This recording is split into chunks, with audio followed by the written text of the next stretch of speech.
Wah, senang sekali bertemu kembali malam ini. Pertama saya ucapkan Assalamualaikum warahmatullahi wabarakatuh. Waalaikumsalam warahmatullahi warahmatullahi wabarakatuh. wabarakatuh. Kita semua ada dalam kondisi sehat walafiat, tidak kurang sesuatu Alhamdulillah. apapun. Apabila ada keluarga kita yang sedang sakit, kita doakan bersama. Semoga segera pulih, sehat kembali, dapat beraktivitas bersama kita semua. Baik, bahagia sekali malam ini kita bertemu kembali dalam Icon Talk. Senin 14 Maret 2022. Telah hadir bersama kita seorang narasumber yang luar biasa, Pak Ahmad Yani. Kenapa? Luar biasanya adalah beliau telah menghasilkan 20 judul buku untuk anak-anak. Tentang belajar puasa, tentang ketika aku sakit, judulnya Asyiknya Minum Jus, dan lain-lain. Karya seputar budaya dan gaya hidup sehat. Saya ingin memperkenalkan beliau S1-nya di Ilmu Gizi Fakultas Kedokteran Universitas Diponegoro, Semarang, tahun 2003 hingga 2005. Kemudian 10 tahun kemudian beliau ngambil S2 di Ilmu Kesehatan Masyarakat Konsentrasi Gizi Masyarakat Fakultas Kedokteran Unpad, Bandung, di 2013 hingga 2015. Kemudian ada jurnal-jurnal yang beliau hasilkan nih. Minimal atau paling sedikit ada 12 jurnal mengenai holistic health science, kemudian tentang rawat inap ini, asupan gizi pasien untuk diet secara positif di Rumah Sakit Umum Holistik Purwakarta. Kemudian ada tentang tata laksana gizi holistik pada pasien penyakit ginjal kronis dengan hipertensi, rawat inap di Rumah Sakit Umum sama, Holistik Purwakarta juga. Lalu ada tentang analisis pelayanan gizi di rumah sakit dengan pendekatan Health Technology Assessment, HTA atau HTE, Health Service Journal tahun 2015. Itu sedikitnya. Saya rasa akan ada hasil karya beliau yang berikutnya lagi, tetapi yang tercatat itu sejauh ini. Nah, mengenai riwayat penelitian beliau adalah anggota peneliti pada Pusat Studi Health Technology Assessment Pajajaran Bandung 2015.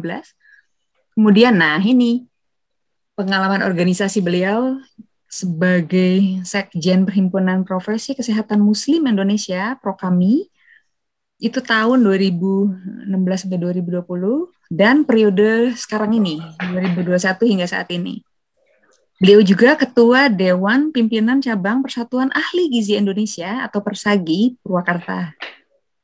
Kemudian anggota gugus tugas percepatan penanggulangan COVID-19 bidang pencegahan di Kabupaten Purwakarta tahun 2020. Demikian, beliau juga banyak memberikan seminar dan training di stasiun radio, ada di kuliah umum, kemudian webinar-webinar. Intinya adalah mengangkat budaya gaya hidup sehat. Demikian. Lalu, apalagi berikutnya yang akan disampaikan oleh beliau? Rasanya kita segera menyambut beliau untuk bercerita. Tentang apa? Tentang judul malam ini. Ada tentang mood, food, dan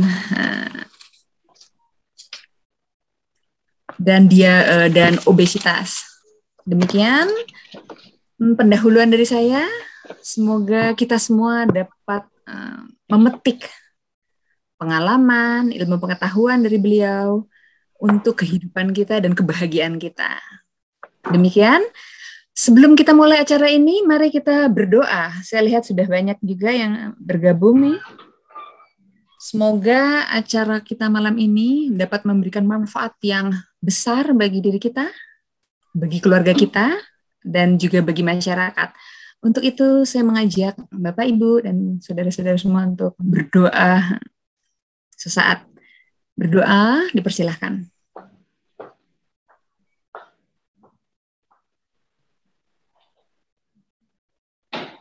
Berdoa selesai. Terima kasih.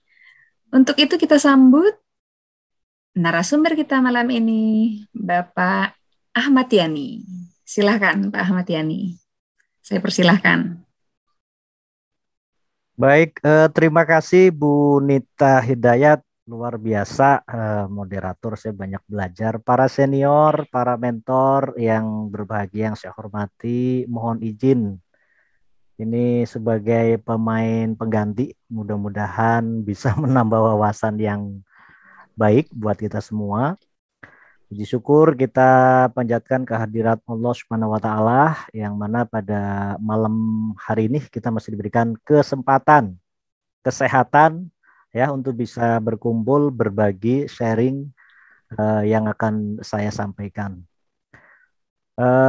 Mohon izin Bu Nita dan sekalian, mungkin saya share screen.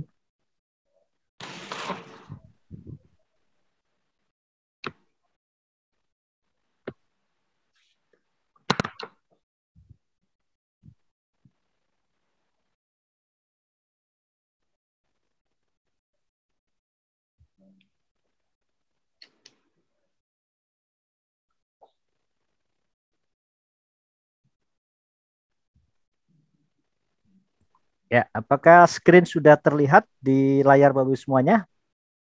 Sudah. Terlihat. Oke, baik. Alhamdulillah malam ini saya diberi kesempatan untuk sharing tentang mood, food, dan obesity. Sebagaimana di era pandemi seperti sekarang ini, tentu kasus obesitas makin meningkat. Ini kita bisa lihat bahwa dari tahun ke tahun obesitas ini menjadi tantangan kesehatan yang sangat luar biasa dan menjadi peringkat 3 besar ya, penyebab gangguan kesehatan kronis. Di mana pada tahun 2014 diperkirakan bahwa karena dampak ekonomi global akibat obesitas kurang lebih 2 triliun per tahun atau hampir sama dengan merokok dan perang konflik global. Nah, angka ini termasuk gangguan kesehatan yang kronis. Kita sama-sama mengetahui pandemi sudah berjalan hampir 3 tahun, ya. Tentu karena pembatasan sosial, kemudian aktivitas dibatasi, sehingga kemungkinan angka obesitas akan semakin meningkat karena adanya pandemi. Kedua, peningkatan angka obesitas umumnya dikaitkan dengan kebiasaan seorang yang mengonsumsi makanan dengan jumlah energi lebih dari yang dibutuhkan. Ini dalam konsep gizi bahwa tentu kenapa terjadi obesitas karena asupan makan yang dikonsumsi melebihi daripada kebutuhannya. Itu akan terjadi obesitas atau penumpukan. Kemudian di banyak daerah di dunia ini makanan menjadi lebih mudah tersedia ya. Apalagi sekarang banyak platform ya, begitu kita pencet handphone makanan sudah tersedia ya di depan kita. Ya, begitu kita klik dalam waktu sekian menit sudah tersaji di depan kita ya. Sehingga sangkin mudahnya sehingga memacu orang untuk melakukan konsumsi barangkali membeli batas ya. Kemudian kita mengenai ke fakta-fakta dan data tentang obesitas. Yang pertama adalah di dunia obesitas meningkat lebih dari 2 kali lipat. Ini sudah sejak tahun 1980. Dan saya prediksi angkanya di sekarang juga sudah pasti akan terjadi peningkatan karena tadi pengaruh daripada pandemi. Meskipun satu sisi kita juga mengalami masalah gizi kurang, ya, barangkali adalah stunting ya, kemudian ditambah dengan masalah gizi lebih yaitu obesitas. Pada tahun 2014 ini lebih dari 1,9 miliar orang dewasa usia 18 tahun ke atas ini kelebihan berat badan ya. Dari jumlah tersebut lebih dari 600 juta mengalami obesitas. Ini luar biasa ya, peningkatannya begitu cepat, makanya disebutnya epidemi, yaitu penyebaran yang begitu cepat terhadap populasi tertentu. Kemudian 39 dari orang dewasa berusia 18 tahun ke atas ini ternyata mengalami kelebihan berat badan atau overweight ya. Di mana 13%-nya mengalami obesitas. Nah, rata-rata indeks massa tubuh atau IMT populasi di dunia adalah 24 kg per meter kuadrat ya. Jadi ini adalah salah satu tools untuk mengukur apakah kita masuk dalam kategori berat badan berlebih atau obesitas. Ini ada tools namanya indeks massa tubuh. Kemudian prevalensi kelebihan berat badan tertinggi terdapat di wilayah Amerika dan terendah di wilayah Asia ya, Asia Selatan ya. Kemudian Asia Tenggara ya, itu juga lebih rendah. Cuma kelihatannya sekarang sudah bergeser, apalagi pola makan sudah banyak mengalami perubahan yang begitu luar biasa. Mungkin makanan-makanan yang dulu di negara-negara Eropa itu makanan-makanan yang junk food, ini hampir di Indonesia sudah kita temukan hampir di setiap jalan. Ya, istilahnya adalah Indonesian junk food ya, barangkali gorengan, kemudian bakso, mie ayam, ini salah satu contoh adalah Indonesian junk food ya, yang hampir banyak dikonsumsi dan nanti kaitannya dengan mood, kemudian dengan food ini seperti apa terkait dengan kejadian obesitas. Kemudian ini yang perlu diwaspadai oleh kaum hawa ya, bahwa di seluruh wilayah obesitas tinggi pada perempuan ya dibandingkan pada laki-laki. Ya, jadi alhamdulillah ya buat kaum Adam ini resikonya kecil, tapi kalau kaum Hawa ini lumayan besar ya. Karena fase manusia di saat usia 35 sampai 45 tahun ini sudah mengalami yang namanya steady state. Artinya pertumbuhan yang terhenti ya, tidak lagi tumbuh dan berkembang, tetapi tumbuhnya adalah ke depan dan ke samping. Ya, itu yang banyak terjadi ya. Mohon maaf, semakin di depan kemudian pinggang semakin melebar ya, tidak tinggi lagi ke sana. Ini biasanya dialami pada usia-usia di atas 35 sampai 45 tahun, di mana usia-usia tersebut adalah usia yang sangat produktif dan secara ekonomi sudah mengalami comfort atau kestabilan ekonomi. Kemudian berat badan lebih dan obesitas ini ternyata penyebab kematian populasi di berbagai negara di dunia dibandingkan dengan berat badan kurang. Ya, jadi antara berat badan yang lebih baik overweight maupun obesitas ya dibanding dengan berat badan yang kurang, ternyata kematiannya jauh lebih tinggi. Ini hasil kajian dan di Indonesia juga nanti kita lihat angkanya juga akan meningkat ya. Kemudian 41 juta anak di bawah usia 5 tahun yang kelebihan berat badan dan obesitas. Ini luar biasa ya. Jadi pada pas anak-anak 2 tahun 3 tahun yang lalu di Karawang, mungkin Bapak dan Ibu sekalian pernah mendengar si Arya ya. Arya itu juga mengalami obesitas dan sekarang sudah agak kempes ya, ibaratnya sudah dilakukan berbagai macam treatment dan alhamdulillah sudah turun. Kemudian yang paling menarik adalah obesitas ini dapat dicegah ya. Selain dengan treatment dan sebagainya, ternyata bisa dicegah. Jadi ini hal yang positif, yang luar biasa, yang bisa kita lakukan untuk melakukan pencegahan terjadinya obesitas atau kelebihan berat badan.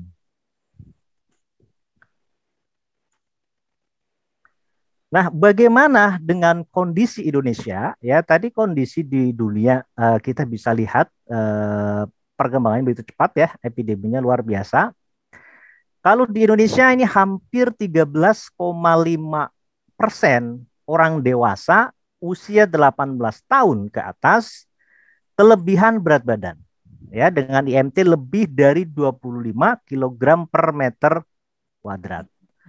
Sementara 28,7% ini mengalami obesitas, ya lebih dari 50-nya, dan berdasarkan indikator RPJMN 2015 sampai 2019 sebanyak 15,4% mengalami obesitas. Ini yang indeks massa tubuhnya lebih dari 27. Ya, jadi cara ngukur orang awam sederhana ya. Nanti kalau kita punya pinggang, kita tangannya di belakang pinggang ini ditemukan, kemudian ke depan ya, kemudian diputer set.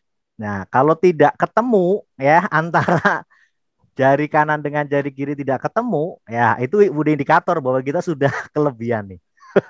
Diputer ya. Jadi begini, tek dari belakang kemudian muter. Nah, ke pinggang kita ya. Dicek cara ngukur yang sederhana ya, tidak harus menghitung IMT. Kalau jari kita jempol kita nggak ketemu, itu udah indikasi bahwa kita overweight ataupun obesitas ya. Nanti silakan bisa dicoba sebelum tidur malam ya.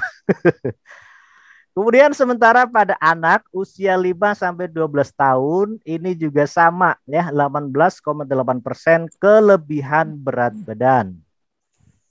Dan 10,8% mengalami obesitas. Nah, ini juga cukup banyak, apalagi hari ini konsep penyiapan makanan untuk anak-anak ini kan banyak ibu-ibu muda nih ya. Jadi mereka pengen yang praktis ya, yang cepat, gampang dan sebagainya, sehingga anak-anak hampir rata-rata kalau saya keliling di seluruh sekolah di Purwakarta itu luar biasa makanannya ya. Jadi hampir semuanya junk food semuanya ya, dan sangat miskin zat gizi ya. Paling hanya lemak, kalori saja ya, tapi vitamin dan sebagainya sangat kurang. Itu kenapa kemudian hasil riset kesehatan dasar tahun 2016 98% masyarakat Indonesia ternyata konsumsi sabu-sabunya sangat kurang ya, sayur dan buah. Ya, ini luar biasa. Apalagi di Tatar Sunda ternyata Jawa Barat itu menempati ranking kedua setelah Kalimantan Selatan. Ya, jadi pola makannya sudah sangat berubah. Nah, pola makan yang berubah ini yang akan mempengaruhi mood dan sebagainya. Nanti saya akan jelaskan di bagian slide-slide berikutnya. Kemudian data terakhir, obesitas menunjukkan tidak terkendali ya, berdasarkan Sirlesnas ini juga sama ya. Angka obesitas lebih dari 27 naik menjadi 20,7%. Ya, jadi sebagai praktisi baik di praktisi gizi maupun di IFT, tentu bahasa kasarnya adalah selama masih ada kasus yang terkait dengan makanan, ya rezeki kita nggak akan hilang gitu ya. Jadi seperti itu kalau paradigmanya. Kemudian naik menjadi 20,7% dan 21,8% pada riset kesehatan dasar tahun 2018. Ini yang baru ya. Jadi luar biasa ya, Indonesia mengalami double burden ya, double burden gizi ya, double burden disease, artinya dalam hal ini ya gizi kurang ya mengalami, gizi lebih juga mengalami. Dan hari ini tantangannya di situ. Makanya Indonesia mengalami stunting, angkanya luar biasa ya, urutan kalau nggak salah 30, sekian persen. Purwakarta juga menjadi lokus kota saya, dan alhamdulillah ini dengan tim juga masih melakukan pembenahan kembali. Kemudian obesitas dengan indeks massa tubuh lebih dari 20% menjadi 33,5%. Nah, ini sekarang sudah 2022.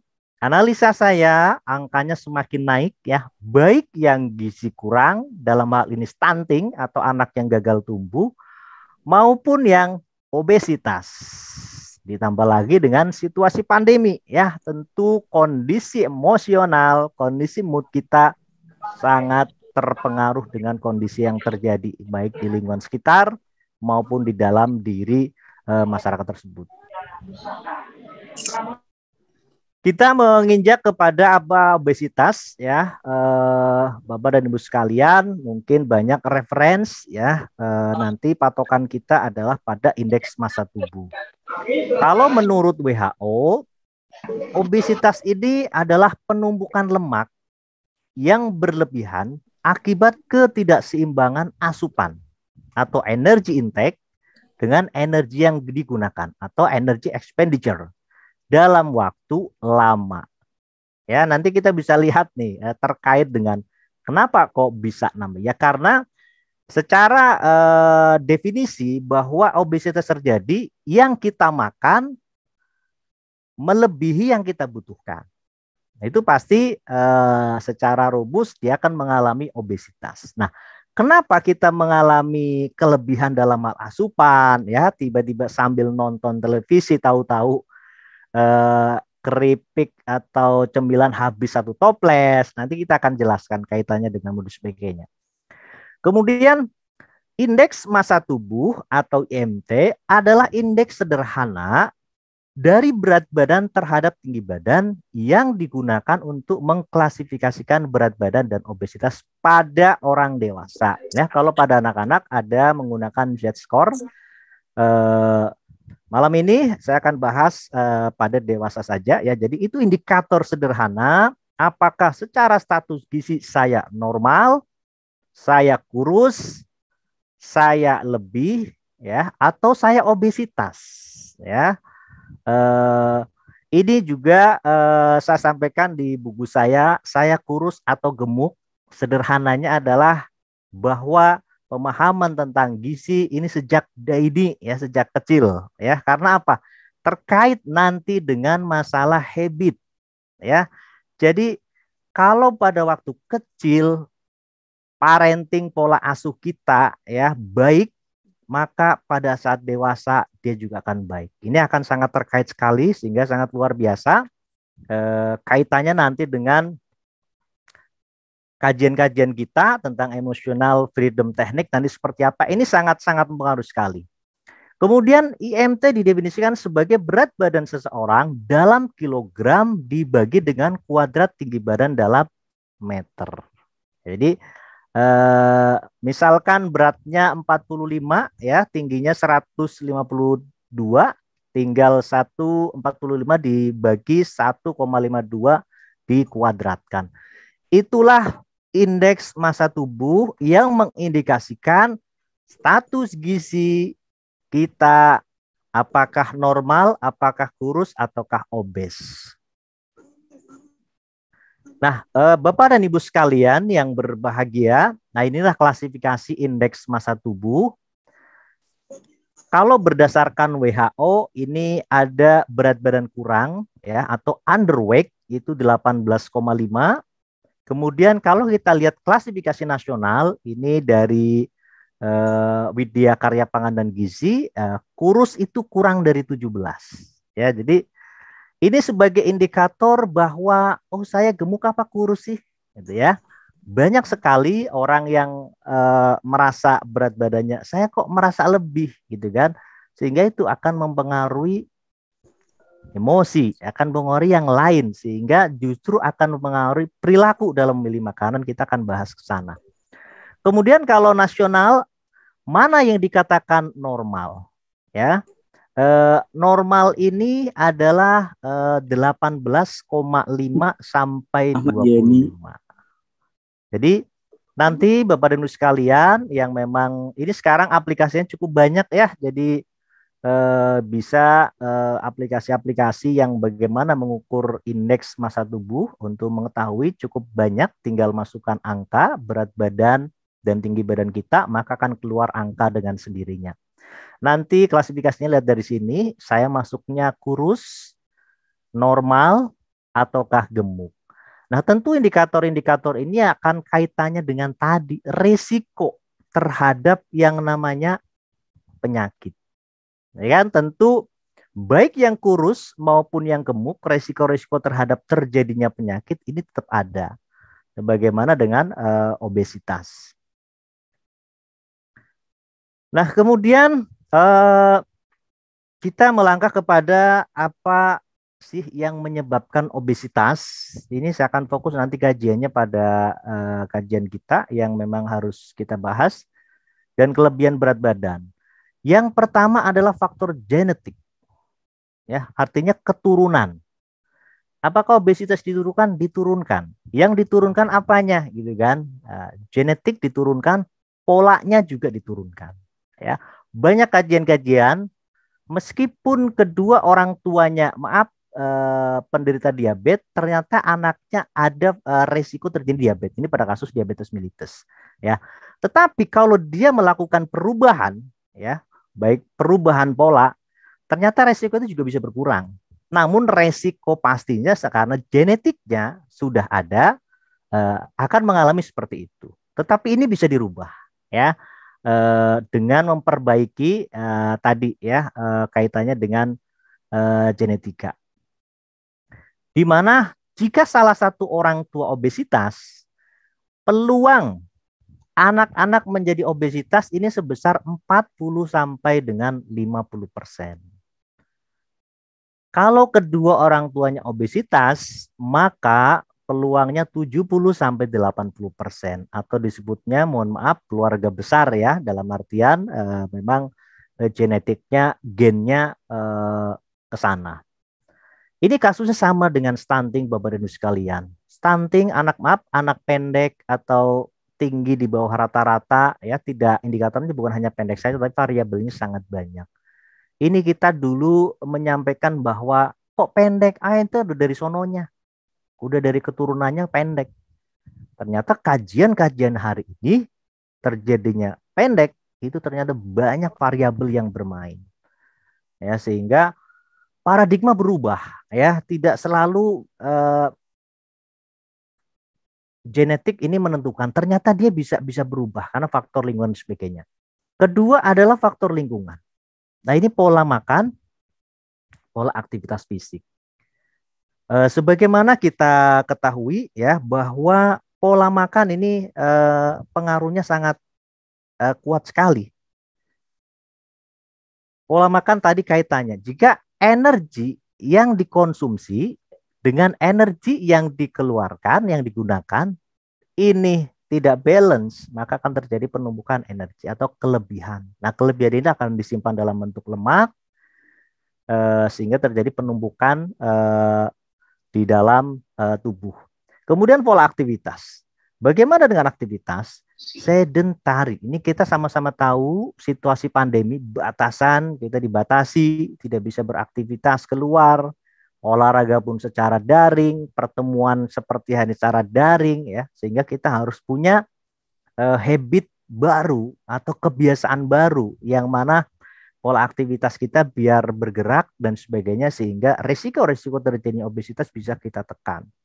Dan alhamdulillah, mudah-mudahan sebentar lagi kita memasuki fase endemi, ya, sehingga kita bisa beraktivitas, ya, bisa silaturahim, ketemu langsung, karena energinya berbeda dengan melalui virtual.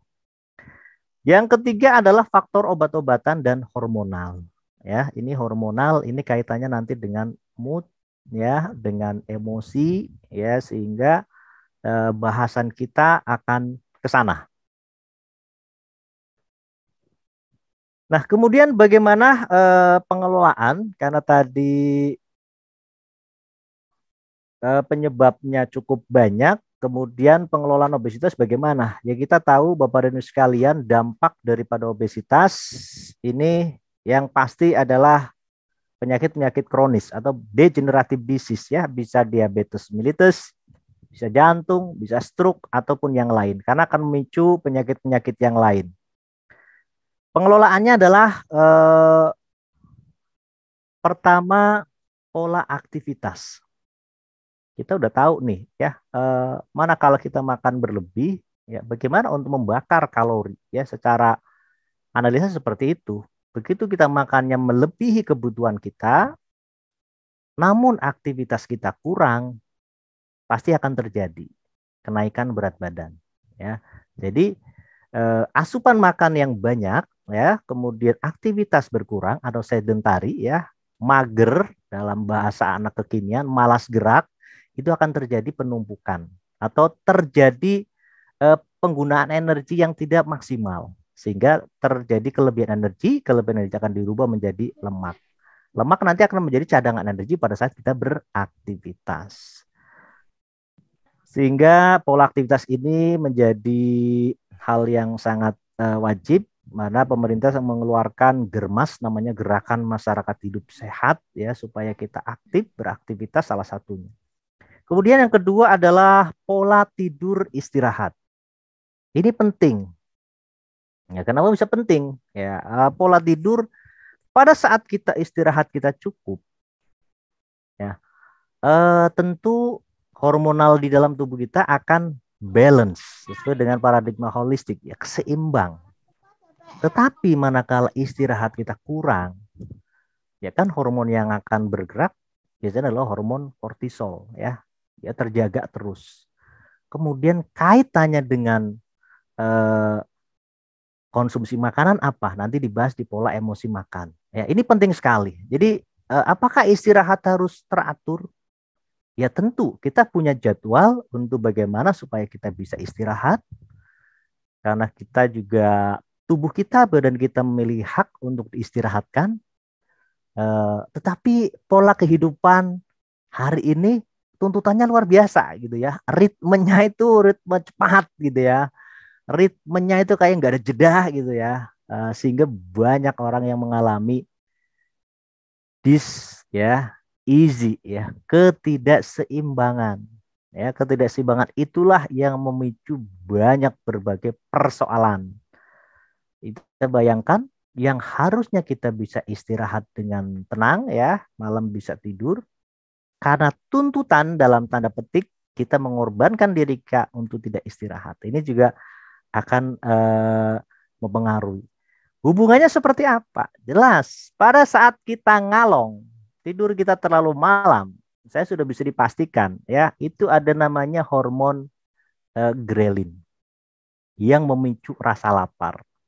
Jadi semakin malam kita melek ya, itu hormon-hormon itu akan dihasilkan sehingga kita memaksa kita pengen makan. Bayangin ini satu hari ya, karena ada pekerjaan kita atau apapun yang menuntut kita sampai malam, kemudian akhirnya kita makan. Hari pertama, hari kedua keadaannya sama, makan lagi. Hari ketiga juga sama. Hari berikutnya itu sudah menjadi habit, kebiasaan, ya, emosi ya, jadi kebiasaan yang baru. Dan itu tanpa harus di starter, automatically akan jalan seperti itu, ya. Kenapa? Saya sendiri udah ngalamin gitu ya. Jadi kalau saya tidur terlalu malam, ini saya pasti datang ke dapur, lihat kulkas kalau ada makanan, ya saya harus sikat.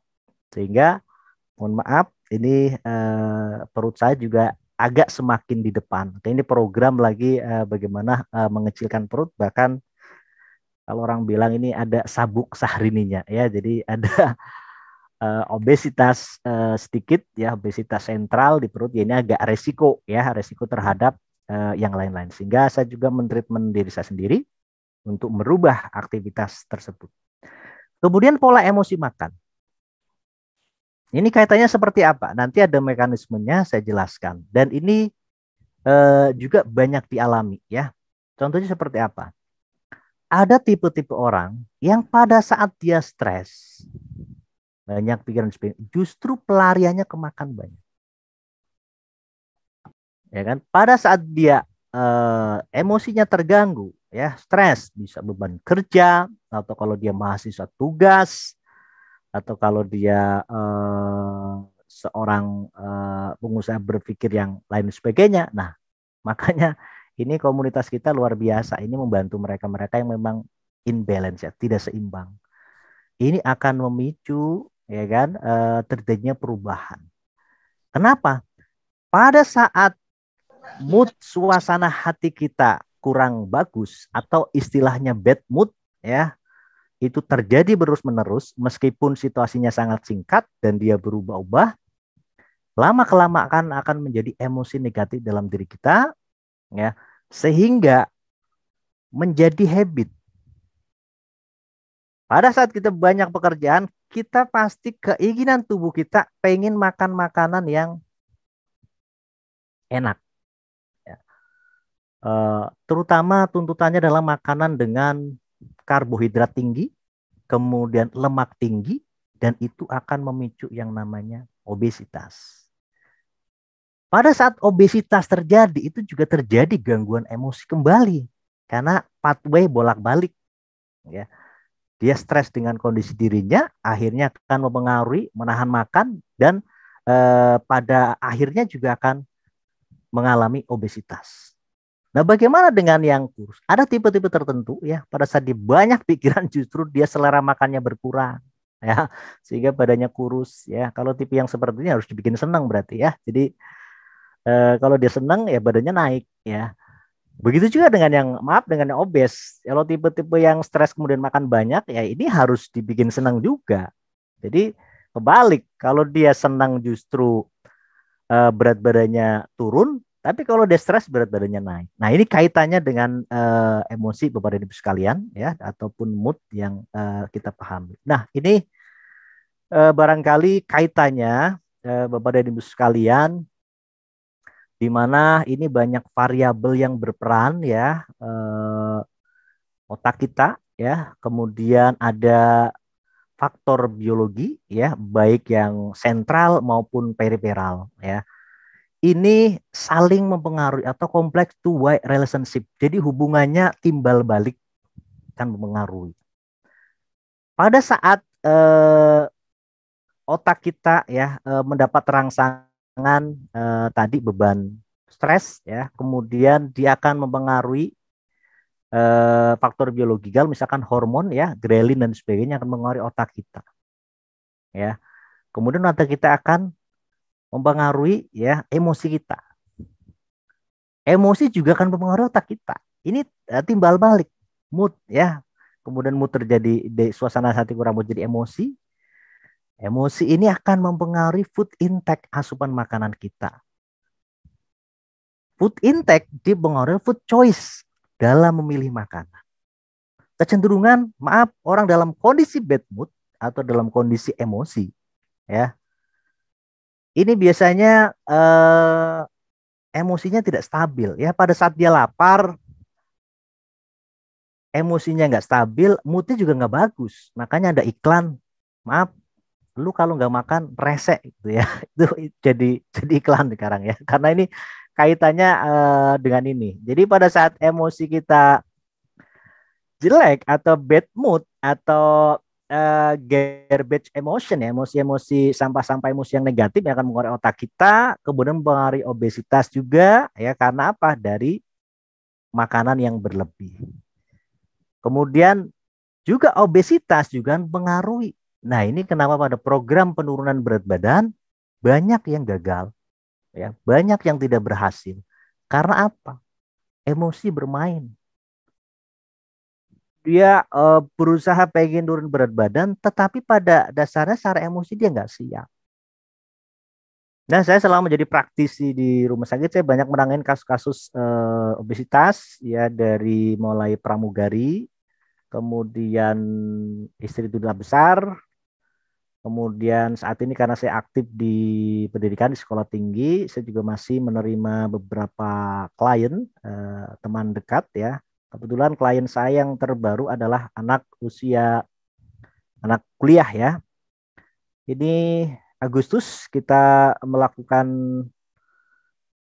konsultasi dengan berat badan 120 kilo. Jadi 1 ton 20 kilogram. Karena bapaknya seorang polisi dan bapak ini berharap ingin mendaftarkan anaknya untuk meneruskan generasi bapaknya yaitu menjadi polisi, otomatis dia harus melakukan penurunan berat badan. Ketemulah konsultasi dengan saya karena memang saya memberikan konseling karena itu tetangga saya. Dari bulan Agustus awal memang saya minta ya karena banyak variabel, salah satunya adalah kesiapan. Kesiapan ini terkait dengan mood dan emosi. Jadi saya dalam memberikan treatment, kalau klien saya belum bebas dengan emosinya, ya belum bebas dengan moodnya, saya nggak akan bisa treatment dengan maksimal karena ketidaksiapan klien ya dalam menjalankan diet yang akan saya berikan ya. Jadi ini kata kunci ya. Ini penting sekali karena akan pengaruhi ya pada saat dia menerima insight baru, kemudian akan pengaruhi moodnya dia, kemudian akan mengaruhi pemilihan makanan sehingga intake-nya akan disesuaikan. Nah, ini juga dengan obesitas. Dan hari ini ya kemarin saya kontak kembali sudah terjadi penurunan dari 120 kilo dari bulan Agustus itu, Agustus, September, Oktober, November, Desember, Januari, Februari, Maret, berarti kurang lebih 8 bulan dilakukan treatment ala saya ya. Ini alhamdulillah berat badannya sudah turun menjadi 88 kilogram. Anak laki-laki ya, kata kuncinya prakteknya sederhana karena pertama saya menanyakan dulu, jadi sebenarnya program untuk masuk ke kepolisian ini murni programnya keinginan cita-citanya anak tersebut atau cita-cita bapaknya. Jadi ini penting gitu ya, karena akan sangat mempengaruhi nanti di sini gitu ya. Sehingga begitu saya tanya, saya juga ingin Pak, dan Bapak juga menyetujui. Ya, jadi kalau hanya meneruskan cita-cita bapaknya, ini agak beresiko ya. Jadi dia menjalani sangat terpaksa dan ini akan terjadi emosi negatif ya, sehingga dia menjalani dengan terpaksa. Tapi alhamdulillah di awal Agustus kita ketemu sebelum saya menjadi praktik EFT ya, dia sangat siap. Sehingga ada 3 program yang saya jalankan dengan restriksi diet yang luar biasa ya, pengurangan kalori yang luar biasa dengan natural food yang saya berikan, ditambah dengan message ya, pesan-pesan positif kepada dia, dan dia 100% bisa mampu menjalani. Ya, akhirnya turun 88 kilo. Saya belum follow up lagi. Mudah-mudahan karena cita-citanya pengen jadi seorang polisi ya. Dia sudah kuliah tetapi pengen jadi polisi. Programnya aktivitas fisik, kemudian kontrol makanan, kemudian secara emotion, spiritual saya kuatkan di sana, sehingga ini adalah proses keberhasilan bukan kita tetapi keberhasilan Allah yang menentukan. Itu kita kuatkan sehingga meskipun pada akhirnya nanti mudah-mudahan berhasil, dia gagal tidak jadi polisi, tetapi dia sudah banyak manfaat di sana. Tapi saya dan percaya mudah-mudahan apa yang dia harapkan bisa berhasil. Sehingga ini penting Bapak dan Ibu sekalian, bagaimana peran EFT ya, setelah saya mengikuti baik level 1, 2, 3 ini sangat luar biasa. Bahkan saya belum tahu tekniknya seperti apa, tapi saya ambil kesimpulan saya sudah melakukan tanpa harus typing. Bahasanya seperti itu analisa saya. Jadi tanpa harus typing, dia sudah free dengan emosinya, karena sangat penting sekali. Begitu juga kasus-kasus yang lain, kalau saya memberikan treatment, saya selalu libatkan seluruh keluarganya, karena saya tidak mau program ini hanya keinginan dia tanpa melibatkan keluarga, karena sangat penting sekali. Penyiapan makanan ini terkait dengan keluarga ya. Kalau keluarga tidak support, tidak dukung, juga nggak akan terjadi. Sehingga ini Bapak dan Ibu sekalian, kenapa kemudian pada kasus-kasus berat badan lebih, obesitas ini bisa bolak-balik. Karena ternyata pada saat kita emosinya negatif, itu juga mempengaruhi otak kita ya, akan mempengaruhi hormon-hormon kita ya. Kortisol bisa dihasilkan, kemudian grelin dan leptin yang akan dihasilkan, sehingga pada saat grelin, hormon yang merangsang kita lapar, itu akan terus menerus sehingga menjadi sebuah habit kita. Kemudian penekan rasa kenyang adalah leptin tadi ya, itu juga sama. Nah, Bapak dan Ibu sekalian, ini ada sedikit ringkasan bagaimana kaitannya dengan makanan-makanan. Apakah banyak makanan yang mempengaruhi ya mood, kemudian emosi, termasuk intake makanan kita terhadap jalur otak kita. Banyak sekali ya.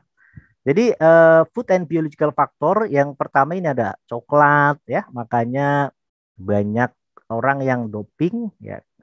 Saya kalau makan coklat agak nyaman. Nah ini karena dia kaitannya, dia meningkatkan increase pleasure feeling. Jadi merasa feel nyaman ya. Kemudian dia bisa menurunkan tekanan darah. Kemudian bisa menghasilkan mood yang lebih bagus. Itu identity ya. Tidak semua orang juga sama ya. Saya punya teman juga dengan kafein. Katanya kalau minum kafein membuat kita terjaga, tidak bisa tidur ya. Ada beberapa orang yang langsung tidur, berarti nggak ngefek sama sekali. Itu juga setiap orang berbeda-beda. Inilah keunikan tubuh manusia ya. Satu tubuh dengan tubuh yang lain tidak bisa dijustifikasi, tetapi punya keunikan tersendiri dan pendekatan-pendekatan tersendiri. Kafein juga sama ya. Kemudian ada omega 3 ya, asam omega 3 ini banyak ditemukan pada ikan ya, di mana ikan ini sangat baik sekali sehingga dia akan mempengaruhi mood juga yang semakin bagus ya. Kemudian neurotransmitter levelnya juga cukup bagus, di mana implikasinya akan mempengaruhi di dalam mengurangi depresi. Kemudian mikronutrien, contohnya apa? Tiamin. Ya, tiamin ini vitamin B6 ya, ini memegang peranan pada emosi. Ya, jadi sumbernya ada di mana? Ya, tadi sayur dan buah-buahan ya, sehingga kejadian kenapa kemudian konsumsi makan kita pada saat kita kelebihan konsumsi protein terutama hewani, ternyata tingkat stres kita meningkat ya. Ini betul. Jadi pada kasus-kasus cancer dan sebagainya, ini protein hewani memang harus minimal karena dia akan meningkatkan kondisi stres, meningkatkan hormon kortisol yang memicu orang lebih stres dan sebagainya. Kemudian besi, iron ya, ini juga bisa mempengaruhi ya, mengurangi ya defisiensi dalam hal depresi ya, kemudian mood ya, cuma jalurnya belum diketahui. Kemudian asam folat ini juga sangat penting, sehingga ini adalah food atau zat gizi yang memang sangat dibutuhkan dan akan mempengaruhi mood di dalam tubuh kita. Kemudian Bapak dan Ibu sekalian, ini ada biological factor yaitu grelin ya, tadi ini adalah jenis hormon yang merangsang rasa lapar ya. Jadi buat Bapak sekalian yang punya habit tiap malam harus ngalong dan harus ngemil dan sebagainya, ini grelin ini meningkat. Kalau dia meningkat, secara automatically dia akan banyak dalam tubuh kita, sehingga tanpa sadar, tanpa kita tahu ya, masuk alam bawah sadar kita, tiap malam itu sambil merem pun kita tiba-tiba ngambil makanan sambil ngunyah ya. Saya sudah mengalami itu ya, dan ini sudah saya kurangin ya. Kemudian serotonin ini juga sama ya. Kemudian dopamin ya, ini hormon-hormon yang berperan di dalam emosi kita. Leptin ini yang mengontrol rasa kenyang ya. Jadi pada saat kita kenyang, ini ada hormon leptin, di mana ini bekerja juga pada saat bulan puasa. Ini grelin ini kita tahu, kita sebagai umat muslim bentar lagi April ini kita sudah masuk bulan Ramadan. Ini sebenarnya hal yang sangat luar biasa. Ini sebenarnya akan mengontrol biological factor dalam tubuh kita ya. Jadi ini juga penting ya, kaitannya dengan emosi, karena rata-rata kita puasanya masih puasa balas dendam ya. Jadi begitu beduk maghrib jedet ya, semua santapannya habis. Itu karena emosinya kita main ya. Jadi balas dendam. Pada saat berikan diet juga sama ya, itu emosi. Jadi kita harus mengkondisikan klien kita kapan harus buka, kapan harus tidak, itu harus berdamai ya, atau freedom dengan emosi-emosi ngancem mau makan, balas dendam, kolak dan sebagainya. Sehingga betul banyak pakar mengatakan puasa yang paling jelek itu puasanya umat Islam ya, karena puasanya mohon maaf balas dendam. Itu juga menjadi renungan buat kita semua. Kemudian adenopektin ini juga sama, kemudian resistin dan insulin. Ini yang terbesar, sehingga obesitas ini resiko terutama obesitas sentral ya. Sentral itu perut ya, besar, banyak sekali tipe-tipe obesitas. Ini yang akan kaitannya dengan penyakit penyakit diabetes mellitus.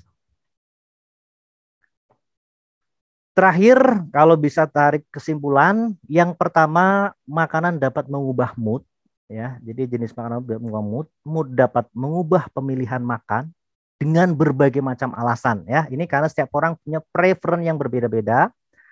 Kemudian ketika hubungan antara pemilihan makanan dan mood konsisten, artinya ajeg ya, begitu-begitu terus ajeg ya, tidak ada stimulasi yang lain, dapat diprediksi habit dalam tanda petik kebiasaan yang memungkinkan untuk terjadi bisa obesitas atau yang lain.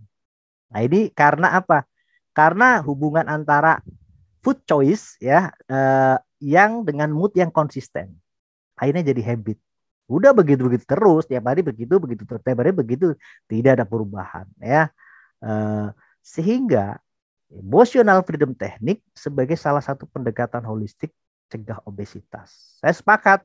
Karena secara tidak langsung saya sudah melakukan, meskipun Saya dapat pemahaman baru, insight baru dari komunitas ini, yaitu dengan beberapa teknik-teknik tertentu yang bisa mempercepat itu. Tetapi tanpa dengan tapping pun, kalau memang kita sudah sangat luar biasa, itu dengan sendirinya juga akan mengikuti.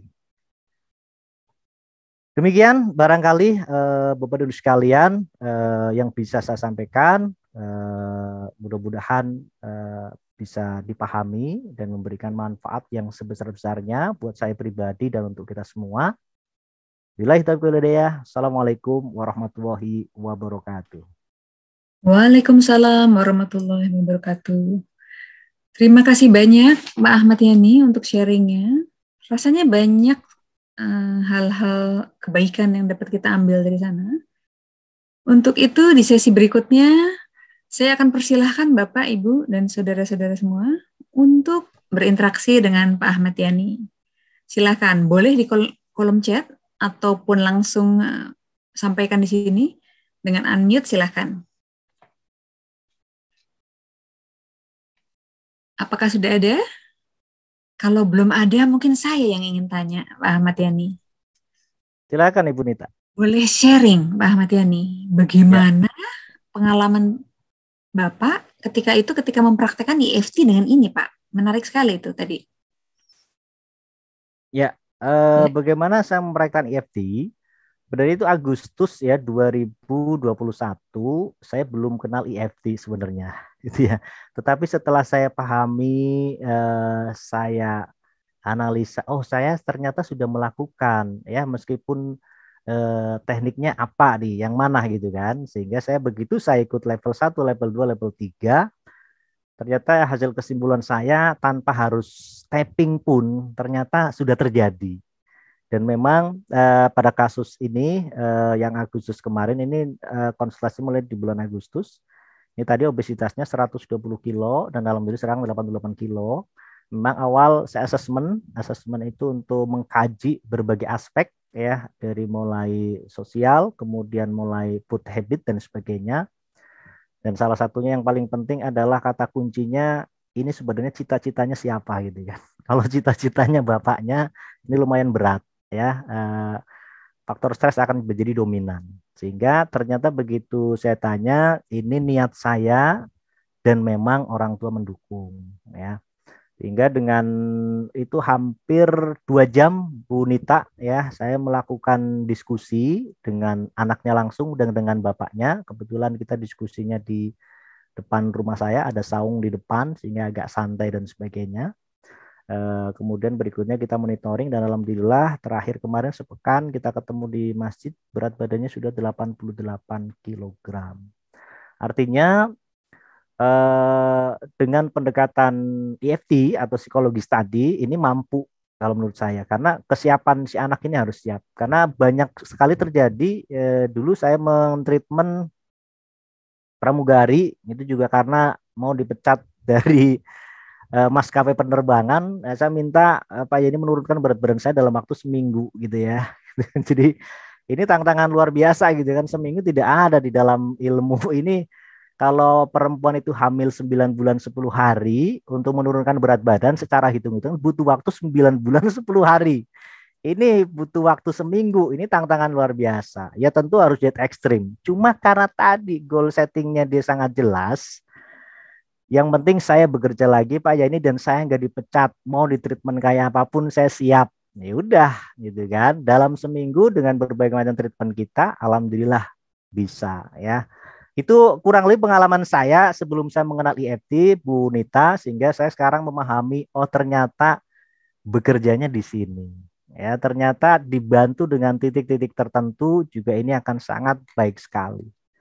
Sehingga sekarang pun kalau saya ada klien, ya saya kombinasikan karena basic saya adalah di food makanan, bagaimana diet ini menjadi hal yang luar biasa sehingga bisa diterima dengan baik ya secara psikologis. Kurang lebih begitu Bu Nita. Ini maaf saya belum punya foto-fotonya, sebenarnya ada foto-fotonya ya pas sebelum sesudah. Karena saya belum mendokumentasikan ya, sehingga biar datanya bisa di validitasnya oke lah. Yeah. Kurang lebih begitu Bu Nita. Baik, terima kasih untuk penjelasannya, Pak Ahmad Yani. Saya langsung ke kolom chat. Ada pertanyaan dari Ibu atau Mbak Eva. Ini, apakah ada program khusus, Pak, untuk bantu menurunkan berat badan tersebut? Program khusus dari Pak Ahmad Yani. Silakan. Ya, apakah ada program khusus? Ya, IFT juga salah satu program khusus sebenarnya ya. Ini program khusus karena dia harus continue ya. Yang berikutnya adalah yakin ya. Itu yang pertama kalau di CFT karena saya sekarang belajar IFT kan. Bagaimana program yang lain? Karena saya basic saya adalah di bidang food, makanan. Nah, tentu saya memberikan diet yang sesuai dengan karakteristik tubuhnya. Karakteristik tubuh klien. Jadi karakteristik seperti apa? Karena tadi penurunan berat badan tidak serta-merta dalam waktu singkat, ya, tetapi dibutuhkan effort, gitu ya. Sehingga banyak kasus terjadi mereka pengen cepat langsing, akhirnya dengan obat, akhirnya wassalam, gitu ya. Ini tidak sedikit, bahkan staff saya ada yang melakukan seperti itu dengan obat langsing, yang akhirnya beliau wassalam, ya, terjadi penurunan sangat luar biasa, akhirnya meninggal karena tidak ini, dan itu terakhir baru komunikasi dengan saya, ya sudah terlambat ya karena ususnya sudah rusak dan sebagainya. Program khusus ada, terutama ada jus terapi ya, kemudian ada beberapa program dan restriksi kalori yang luar biasa, tetapi itu biasanya tidak saya show-up, tetapi saya komunikasi dengan klien yang berdasarkan indikasi medis dan lain sebagainya mampu dilakukan. Tapi tanpa pengawasan saya tidak mau ya. Jadi itu harus ada pengawasan dari yang sangat ketat. Tidak bisa kemudian dietnya A dicontoh oleh B, dicontoh oleh C, itu nggak bisa. Karena karakteristik tubuh setiap orang berbeda-beda. Sehingga ada program khusus di mana setiap orang yang kita programkan treatmentnya berbeda-beda. Dan ini alhamdulillah dengan pemahaman insight baru IFT, saya semakin yakin, ya semakin kuat ini untuk melakukan berbagai macam treatment diimbangi dengan, karena wilayah-wilayah emosi psikologis ini sangat kuat sekali mempengaruhi dalam hal keberhasilan treatment diet saya. Gitu, Bu Nita. Baik, terima kasih. Apakah sudah bisa diterima atau dipahami, Ibu atau Mbak Eva? Ya, terima kasih. Kita akan beralih ke pertanyaan berikutnya dari Kak Ivi. Barangkali bisa mulai di-unmute saja supaya bisa berinteraksi. Kalau saya lihat di sini adalah tentang diet puasa sunnah, tapi tetap saja tidak berkurang. Olahraga renang tetap saja tidak ada penurunan. Dan setiap jam 5 sore stop makan karbohidrat, paling buah dan air hangat. Bagaimana cara menurunkan berat badan sebetulnya ketika ini tidak berhasil, Pak? Silakan, Pak Ahmad Yani. Ya, berbagai macam program barangkali sudah dilakukan. Ada puasa sunnah, ada yang lain-lain dan sebagainya ya. Ini juga banyak terjadi ya, bahkan orang mungkin sudah capek ya. Makanya ini perlu pendekatan, setiap orang beda-beda. Saya biasanya goal setting. Jadi tujuan menurunkan berat badannya apa sih? Ya kan? Apa pengen terlihat maksimal, apa pengen apa, tentu kan tujuannya harus jelas dulu nih. Kalau tujuannya tidak jelas, gimana kita mau jalaninya? Pasti nggak jelas. Nah, tujuannya apa? Kalau tujuannya pengen sehat, meskipun penurunannya lama, ya. Nah, ini juga berpengaruh. Tetapi saya pokoknya biar langsing dan sebagainya, pokoknya biar ini. Tetapi upayanya nggak kuat, ya. Bahkan tidak apa ya? Berazamnya tidak kuat, ini juga berpengaruh. Karena itu rekomendasi dari saya, bukan dari diri sendiri. Karena sangat sulit sekali membangun awareness ya. Kalau itu yang meminta kita sebagai konselor, pokoknya makan ini ya. Padahal kitanya nggak siap, nggak jadi. Ini kaitannya dengan apa? Tadi dengan emosi lagi. Jadi harus freedom dulu. Ya, freedom dengan emosi kita. Emosi kita apa saja? Banyak sekali garbage sampai emosi dalam tubuh kita.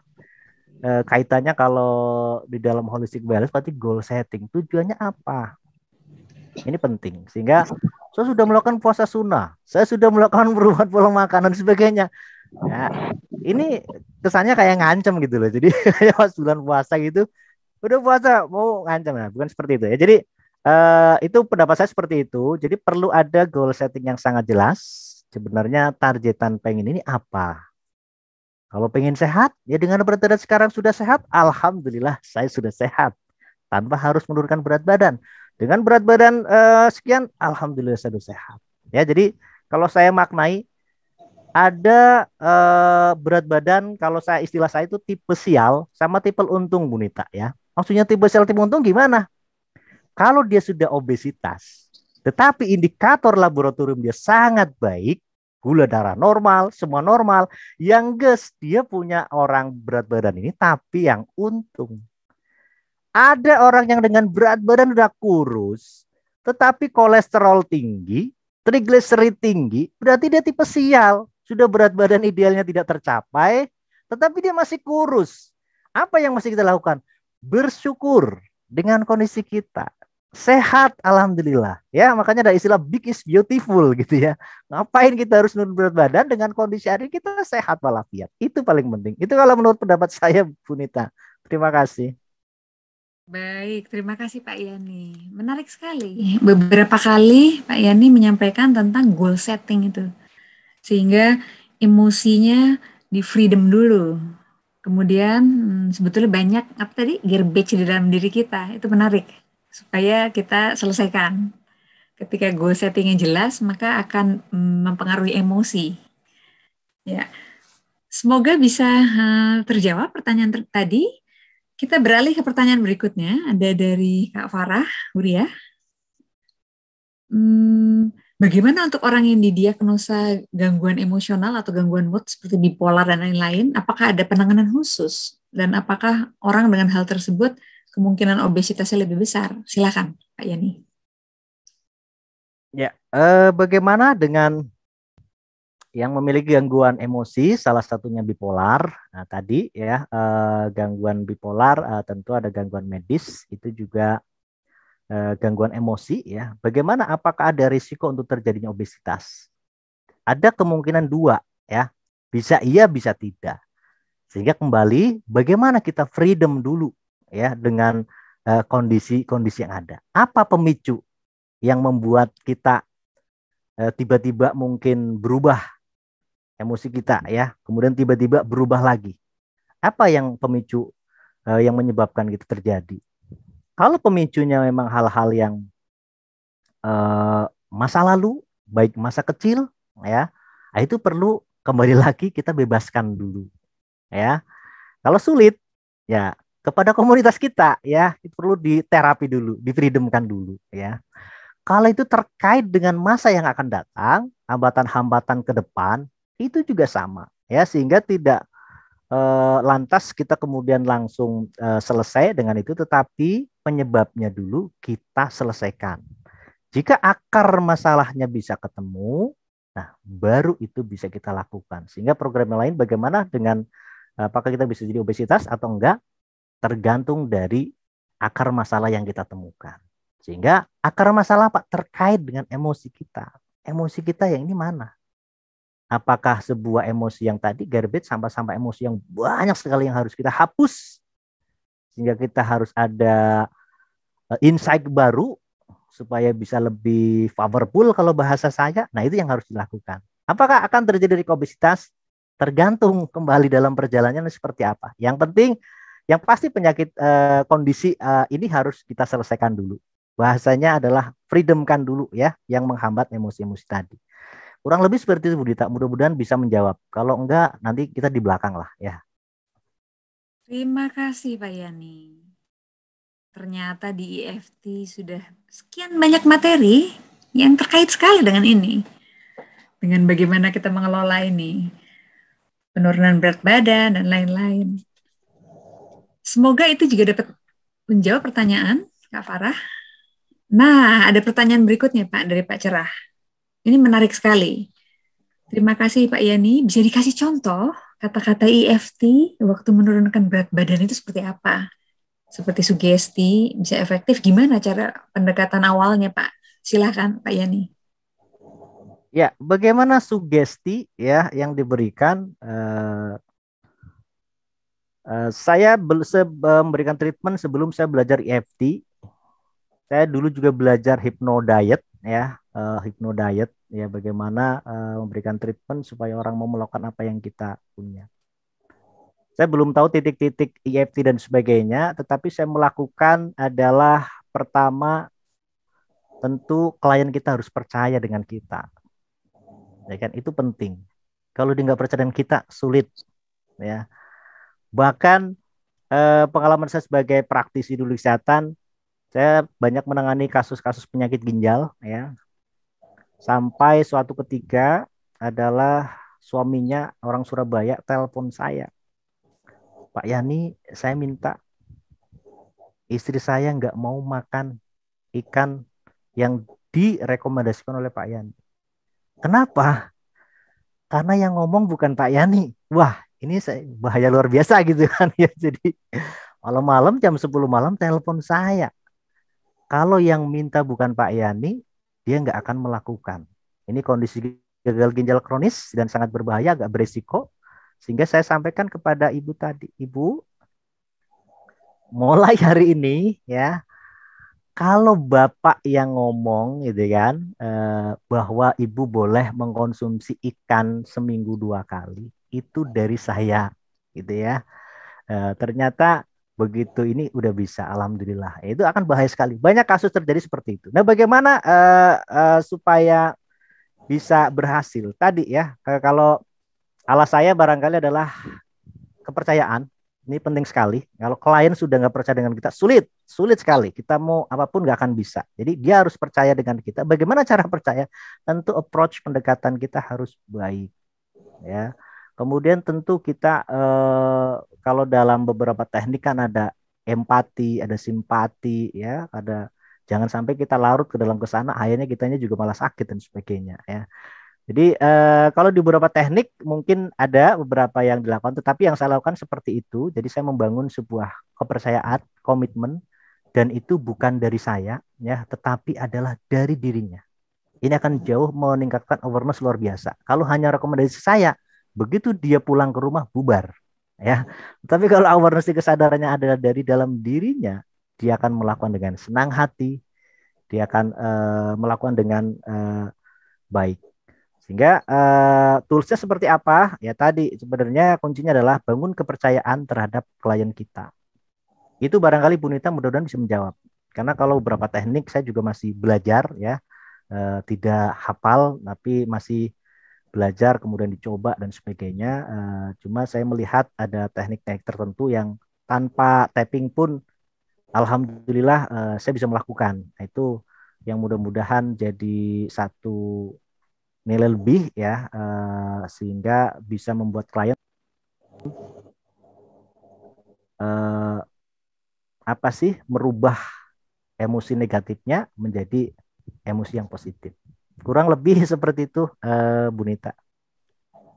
Terima kasih Pak Yani. Jadi ada hal yang tanpa melakukan tapping pun dapat dilakukan. Salah satunya tadi, kembali lagi tadi kepada emosi, bagaimana freedom the emotion.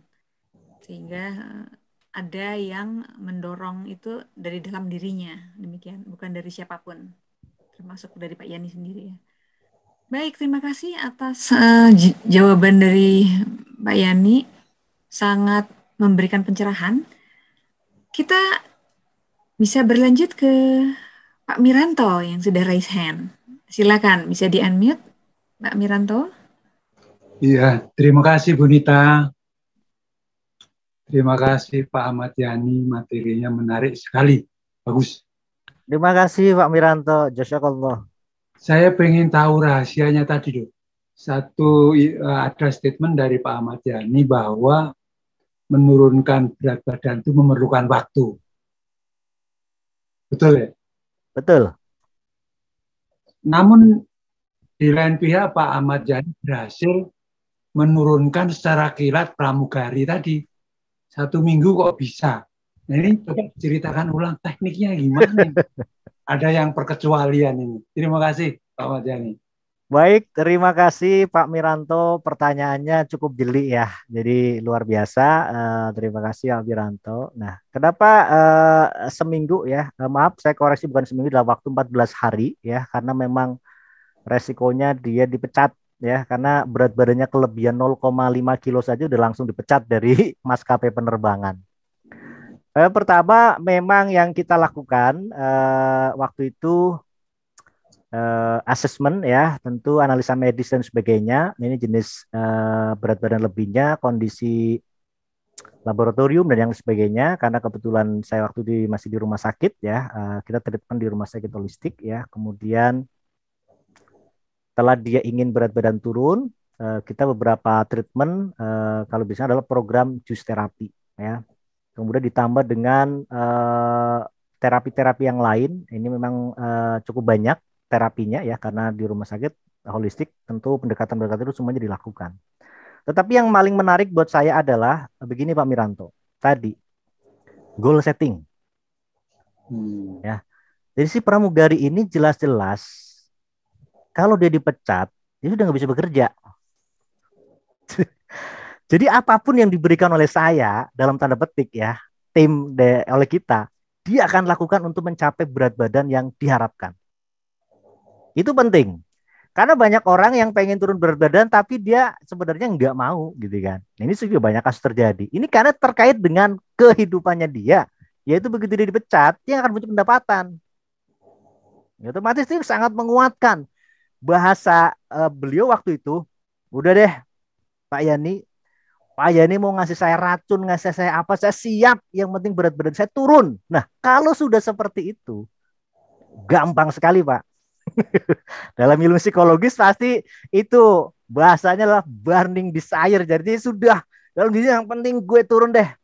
Lu mau diapa-apain terserah, yang penting turun. Nah, itu menguat, Pak. Jadi kita berikan beberapa treatment setelah terapi ya selama kurang 14 hari, kemudian kita kembalikan lagi turun dengan cepat.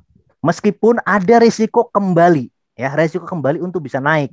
Karena tadi secara mekanisme tubuh, ya menurun yang begitu cepat agak akan mengalami risiko, ya dan bisa menaik juga lebih cepat. Makanya tipenya dia juga kita harus paham. Ini tipe yang pada saat dia stres, pada saat dia program penurunan berat badan dia makin stres apa enggak? Kalau makin stres ya dia tersiksa, itu jadi masalah juga sampai emosi lagi.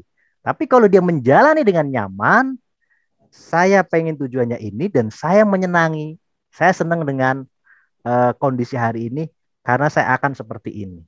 Bahasanya mungkin seperti itu Pak Miranto. Sehingga waktu 14 hari, alhamdulillah menurut saya juga luar biasa.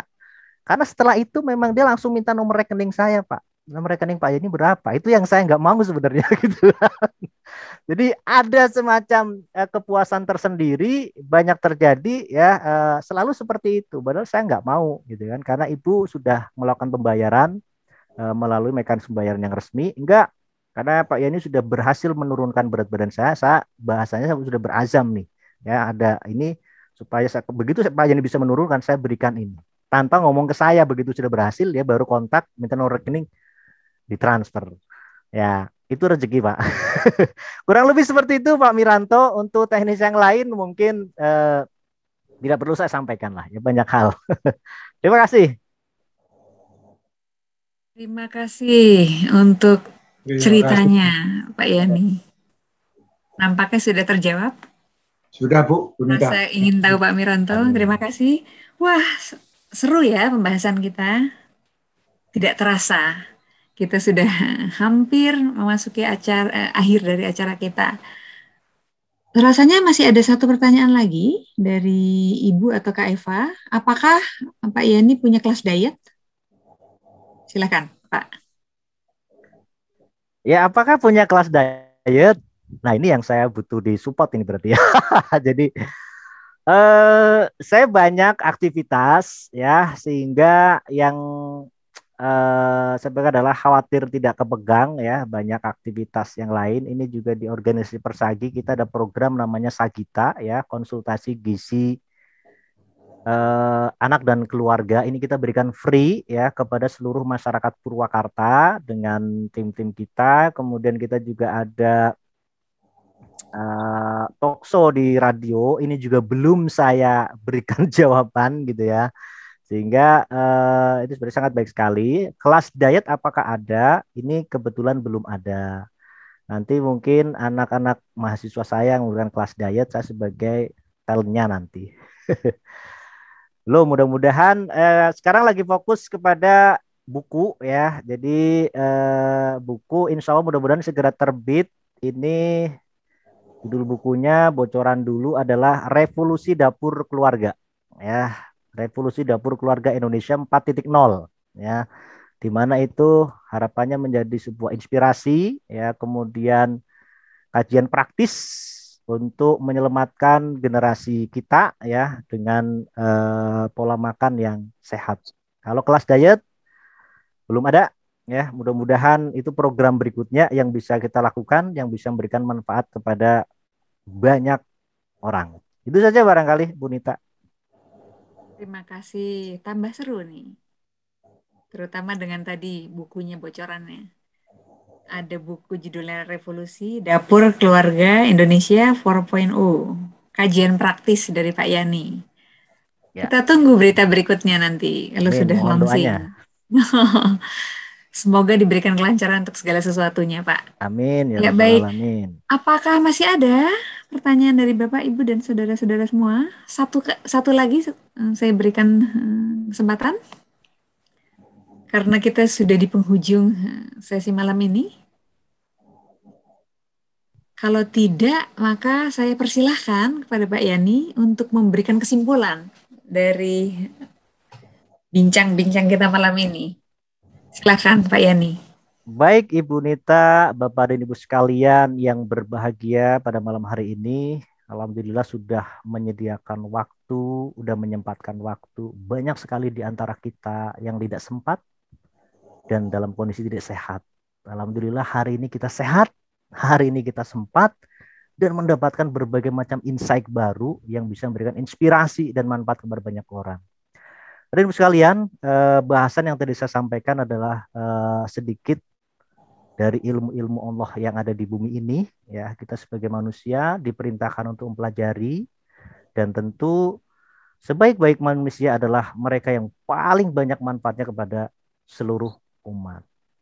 Sehingga bagaimana kaitannya dengan mood, kemudian food dan obesity ya. Tentu akhir katanya adalah bahwa makanan akan mempengaruhi mood kita. Mood kita akan mempengaruhi perilaku makan kita, sehingga perilaku makan kita akan mempengaruhi asupan makan kita dan akan mencerminkan diri kita.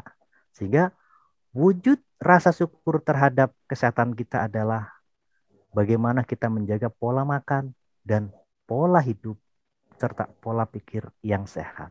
Itu saja. Terima kasih. Assalamualaikum warahmatullahi wabarakatuh. Waalaikumsalam. Waalaikumsalam warahmatullahi wabarakatuh. Sangat jelas sekali pesan-pesan yang disampaikan di akhir. Sangat berkaitan antara mood, food, dan akhirnya ke obesitasnya ini sendiri.